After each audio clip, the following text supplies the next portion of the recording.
Welcome to episode 153 of the XS Noize Podcast. I'm Mark Millar.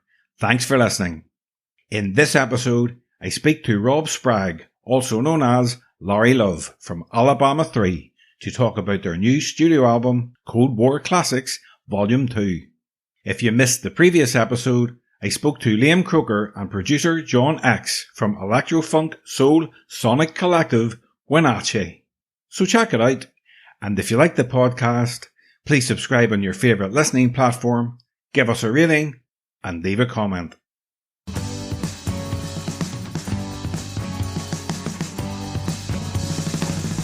Alabama 3, the legendary band from Brixton, South London, are back with their majestic 14th studio album, Cold War Classics Vol.2. Best known for their hit song Woke Up This Morning, the iconic theme song for the acclaimed TV show The Sopranos. Alabama 3 has earned a dedicated global fanbase and a reputation for pushing the boundaries of music genres. With Cold War Classics Vol.2, the band are set to continue their musical legacy and captivate audiences once again. In this interview, Larry Love talks about the themes of the new album, upcoming live shows, and lots more.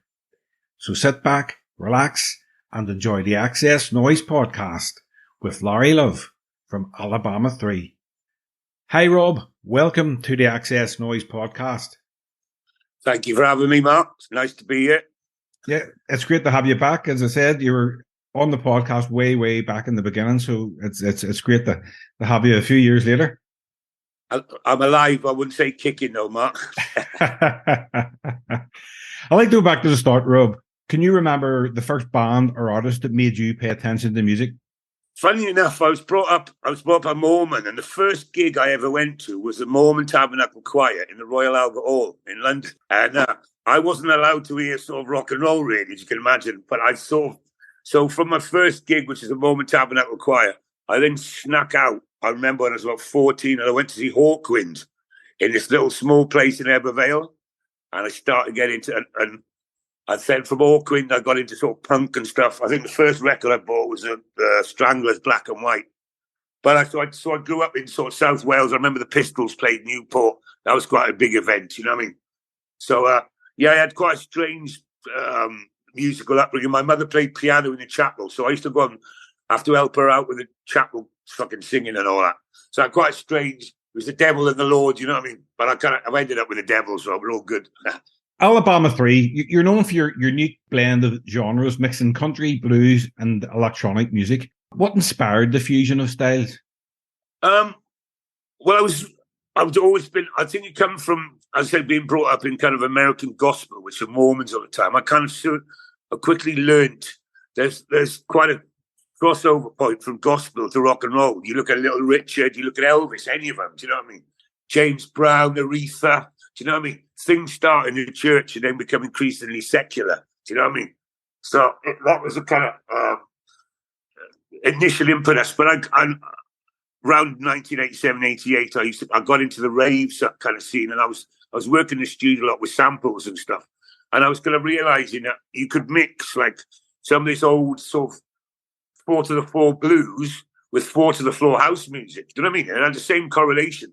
You know, a Duke joint back in Alabama in 1931 was selling bootleg whiskey. It's not much different to a warehouse party in fucking Brixton. Do you know what I mean? Selling MDMA.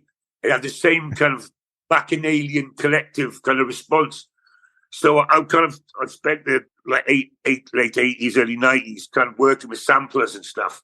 But always sampling like people like Hank Williams, Mahalia Jackson, Sister Rosetta Tharpe, people like that.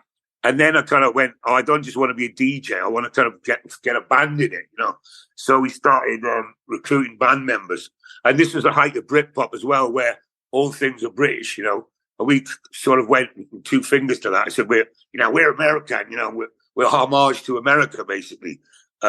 So the band came together over a period of about 4 or 5 years, you know, started with a harmonica player and then built up from that to drummers, guitarists.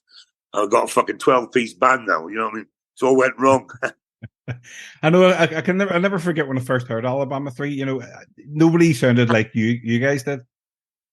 Yeah, I know that. I mean, I remember the NME I'll never forget the review. Gave us 1 out of 10, and he said it was a monumental waste of time. Like, you can't mix techno, country, and blues together, And then 20 years later, you got Little Nas X. You've got kind of there's loads of stuff. Beck was doing it. There's quite an appetite for it. And there's quite a crossover now with electronica and folk or country. Folktronica. Well, we were quite ahead of the game. I mean, the grid was quite Richard Norris when he brought out Swamp Thing, with the banjo. That was quite a big moment for us kind of country acid freaks. Well, it didn't do any harm, because now you've just released your 14th album, Cold War Classics Vol.2. The music on the album incorporates political and social commentary, as always. Did you go into the recording of the album with any preconceived ideas how it should sound and the kind of songs you wanted to write about? I did, actually. I've been quite it's not nostalgic for the Cold War, but there was something about the simplicity of Khrushchev versus Kennedy. Do you know what I mean? There's just a ship going over the water with the bombs in it, and Kennedy's getting racked. The whole thing about the Watergate scandal. That whole kind of, I was quite liking that area, late 60s, early 70s, when it's getting quite scary, whatever, blah blah. But at the same time, with that in my head, I was listening to a lot of funk. You listen to Parliament, Funkadelic, the Blackbirds, Bobby Bland, early 70s stuff. There's a lot of, particularly Parliament. We were doing like daft fucking shows wearing nappies, but doing, there ain't no black in the White House. George Clinton was a very political animal. Do you know what I mean? And so I was playing in the band before we even started, and I was playing fucking bits of Funkadelic and I say Bobby Bland and the Blackbirds just to get them in the groove. And then we got, I realised that 2 of the band members were horn players, which they kept quiet for a bloody couple of years. So we bought them a saxophone and a sousaphone. So we started on quite I wanted to move away a bit from the sort of the countryist blues we'd been doing before, make it a bit more like early 70s funk sort of vibe, which I think was quite a claustrophobic, paranoid time anyway, you know what I mean? What with Vietnam and Watergate and the Cold War. So that was the sort of starting point of, particularly musically, and then fitting the lyrics in around that kind of, that old sentimental paranoia. Yeah, it definitely sounds different compared to your previous albums. And the album was co-produced by Danton Subble and Greg Fleming. What did they bring to the sessions? Well, Greg's my regular sort of engineer stroke producer. He comes from, he was a breakbeat legend engineer. He does lots of grime and drill and shit like that. So he was my sort of right-hand man. And then Danton came in towards the end and kind of put the shine on it, as he does, So it was quite, and I was flitting between his studio up in Westbourne Park and our studio in Brixton. But yeah, it was quite, I wanted Danton because he'd done stuff with like, I don't know, stuff with Spandau Ballet, Coldplay, but I wanted that kind of cold 90s sound for some reason. You know what I mean? I think we got that coldness to it, that brittle 90s kind of a vibe to it. So hence is kind of my choice for him as a co-producer. But it was really good fun, I was a bit, there's quite a lot of carnage, but yeah, we got through it. So the album deals with themes of paranoia, social upheaval, Brexit, and the British government's inhumanity to refugees. Quite a lot of different themes there. So let's talk about some of the tracks. First track released from the album was Thank You. I love the lyric, that's another fine mess you got me into. Obviously about the government and the current state of the UK. What else can you tell me about that? Well, as you quite rightly mentioned, that's another nice fine mess you got me into. That's a Laurel and Hardy sample. Yeah. Laurel and Hardy. And we actually did start, I think it was a film with loads of Pine on, but we went through loads of Laurel and Hardy sketches to find that. We had about 20 versions of it to find one. Of course, we didn't use it because we couldn't clear it. But yeah, I mean, the song Thank You is just a kind of mishmash of kind of, the effects of globalization, chasing dollars, chasing rubles, and what happens with, and you got kids in food banks, what I mean? People who work in the NHS having to go to fucking food banks. It's disgusting, like. Thank You. There's a really old gospel song goes, thank you about the Lord, So I just sort of ripped that really and kind of turned it into a kind of sarcastic homage to kind of, 70s funk. Yeah, the sarcasm's running right through it. My favourite track on the album is the Influencer Blues. Yeah. I really love it. Well, it's between that there and the girl with the Lampedusa in her eyes. You know what I mean? So, first of all, what can you tell me about the influencer blues? That's brilliant. I mean, I'm sure we're all like, I mean, probably our kids more than my kids more than me. But I mean, when you've got fucking people like Andrew Tate floating around, you know what I mean? When you've got, you know, people who are quite flagrantly just selling via TikTok a fucking load of shit to kids and stuff, and you know, and this obsession with how many likes they've got, how many thumbs up they've got on their fucking Facebook or whatever it is. I mean, I think it kind of ultimately, you follow the leaders, you end up in the fucking cul-de-sac, you know what I'm saying? But yeah, I mean, I was very concerned. I mean, the rise of misogyny, homophobia, racism that can come from some of these so-called influencers all under this thing of glamour is very, very fucking dangerous, you know. But also, they're fucking ridiculous. Andy Tate is a dickhead, you know what I mean? He's a fucking dickhead. But he's got a load of followers, you know what I mean? And I think, what's the first line? You need to get off the internet, do some drugs and rock and roll and have some sex. You know?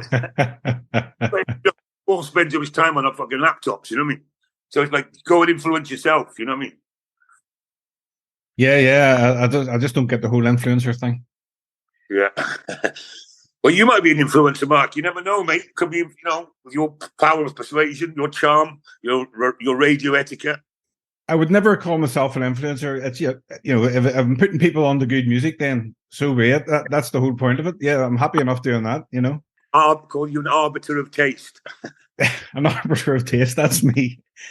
I'll put that on my Twitter in brackets. Have that, yeah. The girl with the Lampedusa, you said.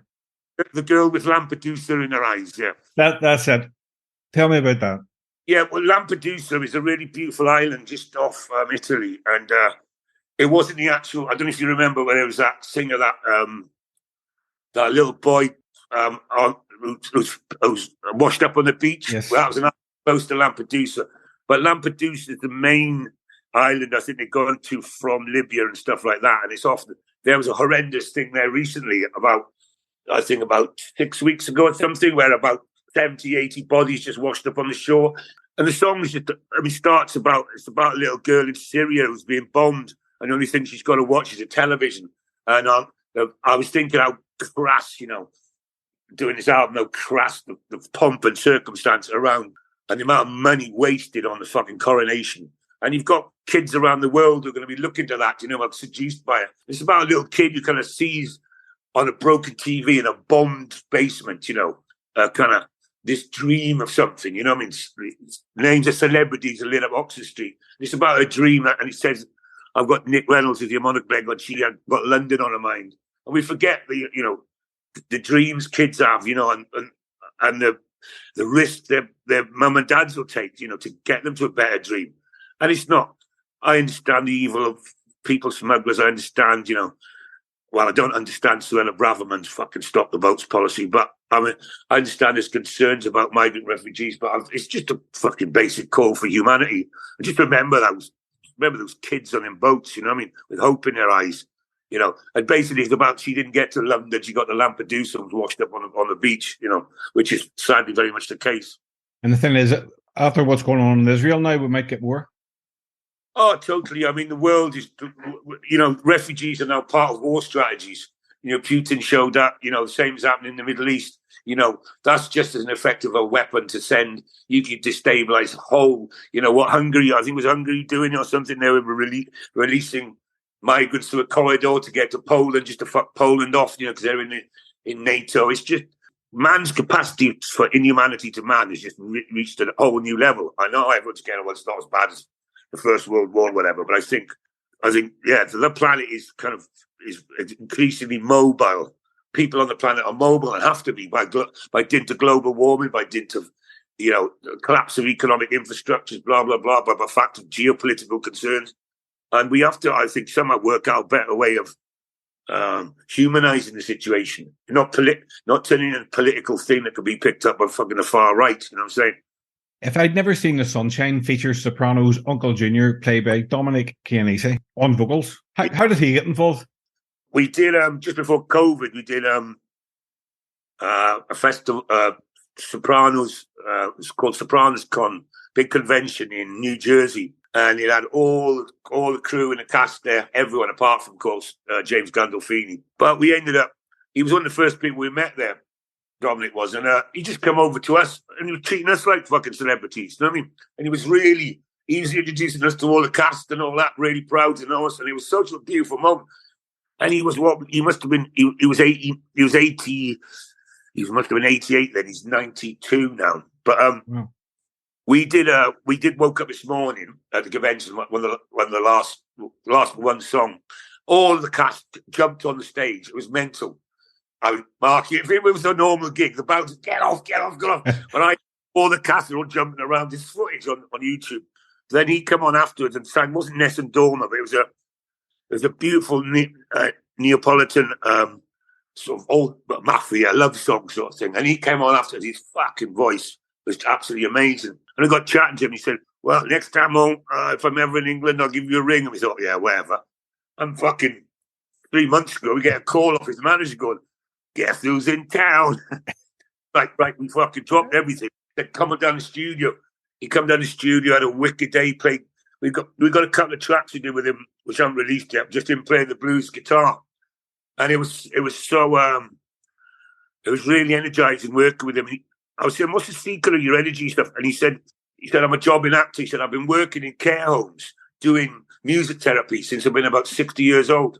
And he reckons that's what keeps him alive and going. And we had a really good chat about the benefits of musical therapy on all fronts, from Alzheimer's to fucking, terminal disease, and how music can heal the pain sometimes. But and I thought the track's got a bit of a melancholy about it. It's about a bloke sort of drinking himself to death. But so I thought, Dominic, do you want to be that character? He goes, I'm an actor, man. I can do anything. So that's how it operated. But we were all like, I couldn't believe we had Uncle Junior in the fucking studio. Yeah, it's absolutely amazing. I mean, you've come full circle. Did you ever think when you woke up this morning that you'd still be talking about it and it'd still be, so successful all these years later? Mark, I had no idea at all. It is the quote, it's a gift that keeps on giving. I mean, when we wrote it, I'm sure you know, but I didn't write it about the Sopranos. It was about a woman who'd been sort of routinely sexually and violently abused by her husband, who was a policeman, for many, many years. Sarah Thornton, her name was. And one day she just woke up someone. She didn't get a gun, but I think she stabbed him to death or something like that. I just changed the weapon. So what started as a anti-domestic violence kind of track that was then, I think David Chase literally heard it driving down the New Jersey Turnpike. Went, that's the fucking song for the start of the series. And at the time, HBO was a small cable channel, so he didn't know anything about it. And we went, yeah, all right, kind of. Go for it. I think we got 500 quid for it. You know what I mean? And then we didn't get any credits on the initial series, but in spite of that, it's been really good. I mean, of course, we made money from the royalties, but it was only about a year after it was released. I was getting calls from America. Do you know how big the Sopranos has got? It just went on. I mean, it was such a radical piece of television. The writing was sublime. The casting was sublime. David Chase's musical taste was sublime. We were in really good company. But I'm not at all bored by it. It's not like some albatross I got to sing the fucking Friends anthem. You know what I mean? Imagine being that band who did the Friends anthem. They split up now, I think. So it's been, and it's Nas sampled us, Jay-Z sampled us, Busta Rhymes has sampled us. There's been a lot of good recognition of the track from the hip hop community, which we made more money out of Nas sampling us than we did from the Sopranos itself, But that wasn't anyone's fault, But for a while, it's quite interesting because he didn't have us on the credits. Everyone thought Leonard Cohen had Woke Up This Morning. If you type in Leonard Cohen on Facebook or YouTube, and you the Leonard Cohen Woke Up This Morning, he's had about 8 million hits, and everyone's going, it's not fucking Leonard Cohen. So that kind of mystery behind us, I think, and the fact that we didn't shout too much about it, I think, and The Sopranos quite cool, has allowed us to, still work with that without selling it out. You know what I mean? So I have nothing but joy when we play. You know what I mean? Your stage persona as Larry Love is quite distinctive. Can you tell me about the character and its role in the band's image and performances? Mark, I'll be honest with you, Larry Love started out as a fucking insult. Because I used to... we used to do acid house warehouse parties, and I'd be sort of emceeing, and mincing around and a kind of quite homophobic sort of DJ with me. He goes, you look like a Larry Love Muscle. And there's this gay club in Brixton at the time called Love Muscle. So I used to be called Larry Love Muscle. Oh, that was a fucking thing of abuse. But then D. Wayne, God bless him, deceased. But we thought we'd give the whole name back. But Reverend D. Wayne Love, the Spirit of Love, the Mountain of Love. We just call everyone Love and just take the joke on. Now, at the age of 58 years old, I'm still called fucking Larry Love. But yeah, again, it was very much, if we did, like, D. Wayne was Scottish, if he was allowed to talk on stage in his own Glaswegian accent, I ain't me, man, you wouldn't understand a fucking word. You could not understand a word of him, you know what I mean? So we kind of went, right, let's just pretend we're from America. So we kind of developed that, which allowed us to put on these sort of personas. You know, he's like a preacher man, I'm like this bloke looking for salvation. Something like, I'm not saying as good as Bowie did with Ziggy Stardust, but that kind of thing. Just took on these personas, but I'm stuck with it. And I wish I was a thin white Duke now, you know what I mean? To celebrate the release of the Cold War Classics Vol.2, Alabama 3 will be hitting the road in the UK in November and December. So you're looking forward to getting out onto the road with the album?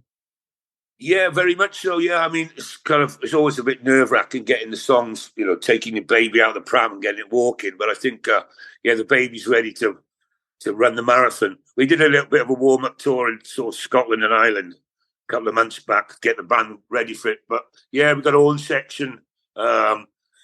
We got Devlin Love's back in the band now. She was out for a bit having babies and all that, so she's back. We've got a really good new bass player. So yeah, quite excited. Are there plans for more dates in 2024? We're looking at, with a bit of luck, I think we're going back to America next year. There's talk of us go to New Orleans in March. Would be great. One place I've never been is New Orleans. So we've got a new agent come on board now. It's very much, I mean, with COVID and everything and with fucking stupid Brexit, touring has been a bit kind of, shall we say, economically problematic. But, we're working on ways and means we can, work over there. So we're definitely kind of deep southbound.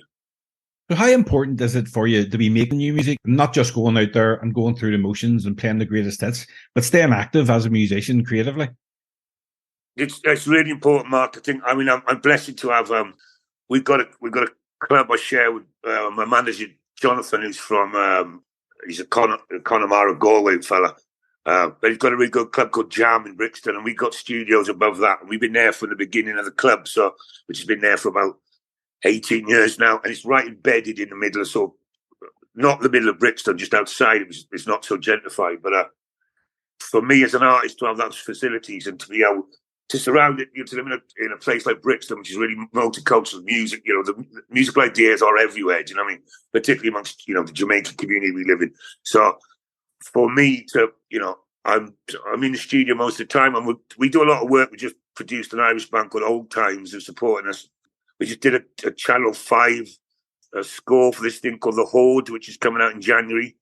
So, but yeah, the studio, I'm keeping on top of it. It's a bit like if you're a fucking weightlifter, you got to keep in training, you know what I mean? And I think too long out of the game, you can be, you're off the money, But it's very important, I think, to keep that creative. And it takes a while, and it's really hard to get studios. It can be expensive and stuff like that, but I think it's worth working at.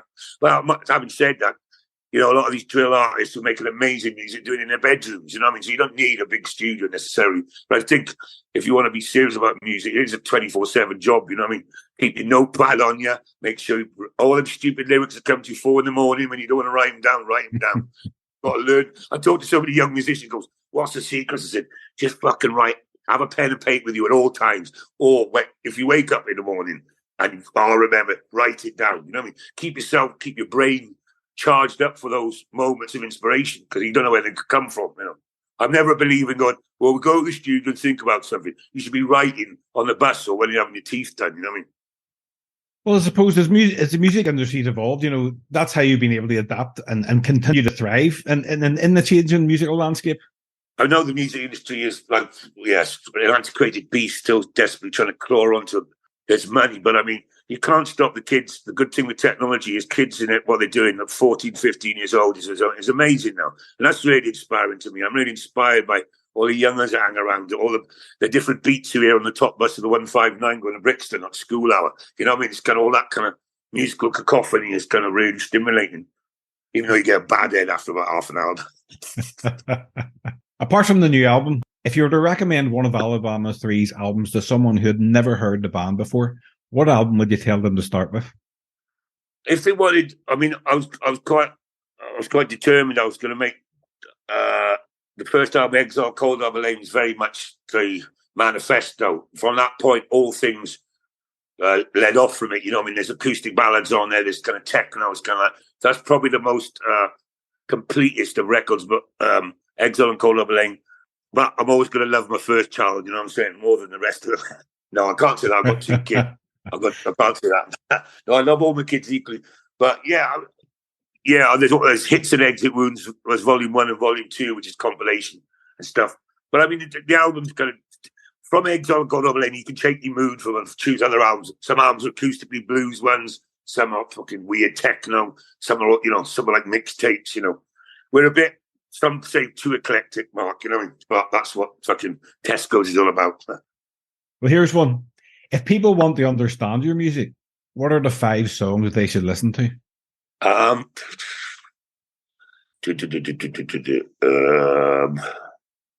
You a Soldier in the Army of Love, which is on MOR.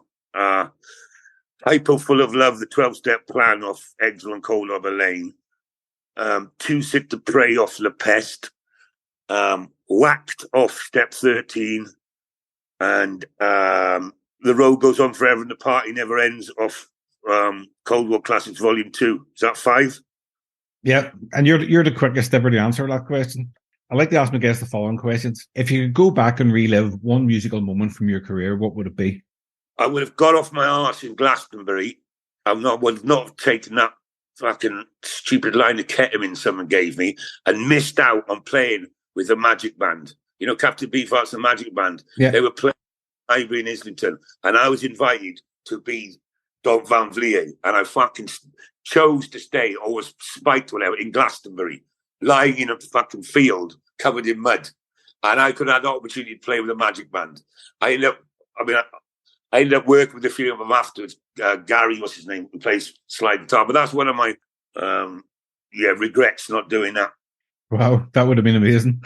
But I know, and D. Wayne went and did it, and they played. I've got a Captain Beefheart voice, For us music fans, music is the soundtrack to our memories. What song or album, when you listen to it, brings back the best memories for you? In terms of filth and just like what the fuck was the Velvet Underground's White Light, White Heat, song Sister Ray on that, and that just reminds me of like when I was 15, just the joy of like, going to a record shop and wondering what this was about, and taking it on, going, what the fuck is this like? Just distorted. And then around that same time, I heard Van Morrison's After Weeks. And so the two of them, whenever I hear them now, I'm transported back to this kind of effervescence of youth. Distorted guitars and Van Morrison going about Madam George. Van, yeah. He was very. What he did with the, It's Too Late to Stop Now. That live, that band he created was very inspiring to me in terms of a, white Celtic man and white Welshman. But his grasp of the blues, the company he kept, like, B.B. King and all that, And that was really inspiring to a young Welsh boy, hearing that, the Caledonian Soul Express and that live album, Too Late to Stop Now, it was just like really liberating. I took one amazing performance. That performance he did with the band on the last waltz as well. It's amazing. Alabama 3, you've a dedicated fan base. What's the most unique or surprising encounter you've had with a fan during your career? When we played Brixton, Brixton Prison once, and we had the governor of Brixton Prison had a big poster of us on the wall. So when we did the gig in Brixton Prison, we were working there with Mick Jones and the Clash, and it's called Jail Guitar Doors. It was a sort of benefit gig for the prison, donating instruments. But we had to sign this poster for the governor of HMP Brixton in the governor's office, and then we went to the gig in the chapel, and there was loads of our pals there. I had 2 black fellas, sadly passed away. They all knew all the crew in there, so we got all the screws getting our autographs, and at the same time, all the boys in the background were shifting all the fucking drugs around on the floor, and it was most in there. It scariest meeting I've ever had with anyone. We was basically a cover for the ponds to up to no good. You know what I mean? They were passing shanks and weed, and I'm trying to autographs for the governor, and it was all a bit out of control. But that was a beautiful moment, Amazing, Rob. That's me done. Is there anything you would like to mention before we wrap up? Is there anything else coming up in the immediate future for the band? Yeah, we got it's called Vol.2 for a reason. Cold War Classics Vol.1's coming out. That's, shall we say, from the other side of the wall. So it's going to be like banging, sort of Berlin techno. That's going to be coming out on kind of slow burn release. So that's something to look forward to. But yeah, check out the Horde, HOARD, coming out on Channel 5 in January, which we did the music, the whole score for. It's really good. Well, listen, have a good night, and I wish you all the best with the album and the upcoming tour, Rob. All right, brilliant. Thank you so much, man, right?